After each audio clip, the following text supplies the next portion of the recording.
One of the lessons learned from this pandemic is that statistically it's the people who are the most, the poorest who are the most impacted from a health perspective, also economically. Some associations, some charity groups, the head of the CFDT trade union also said that minimum wages and social benefits should be made increased. We will find a response as we did in springtime. First of all, it's entirely true. From a health point of view, I said this earlier, the virus hits more lower-income people. First of all, because people live in smaller apartments, often there's several generations living together, versus when people have more resources and they get bigger apartments and get their own apartments and move out from their parents' homes. Secondly, this crisis is also unequal in other respects. We can say that jobs that were lost tended to be temp jobs. Precarious workers were hardest hit. This is why I accept a strong economic response, and I shouldered this response, was in favor of it. And as I said, in Europe, we're the country that's probably the strongest in this area, that made the most investments, 460 billion euros. We'll continue doing this, as I said, in exceptional fashion. The most precarious people who fall into poverty, we've got to address this, and what we're going to be doing. This is the broadest, most effective arrangement for the recipients of the RSA benefit and APL benefits. This is also especially for youngsters, 18 to 25-year-olds. They'll get exceptional assistance during the next 6-week period of 150 euros plus 100 euros per child. The same thing that we did during the springtime. So ranging from 100 to 450 euros. This is a big uptick.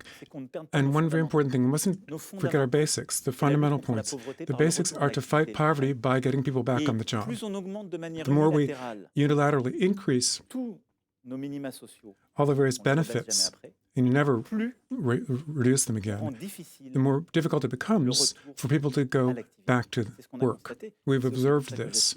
And that's why, a few months ago, I accepted a big increase in a special bonus by 200 euros a month to minimum wage workers.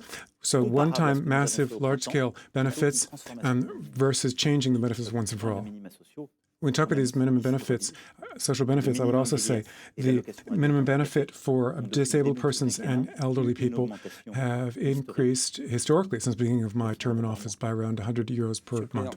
Mr. President, we only have a couple of minutes, and I have a question that many French people are really interested in. The description of the future of the virus that you've presented us with, this epidemic will last at least till next summer, all these cities that will be under curfew all night. It's all rather somber news. Is there any reason for hope? There are many reasons for hope.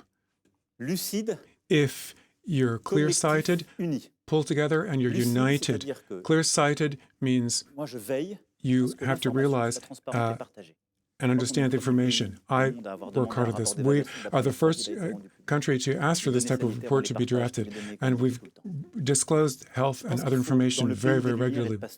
We have to say that in the country of Pasteur and enlightenment, we've got to stop the ongoing debate on scientific truth and so forth. We've got a scientific council playing an essential role, and they're going to be long-lasting. I would thank their members.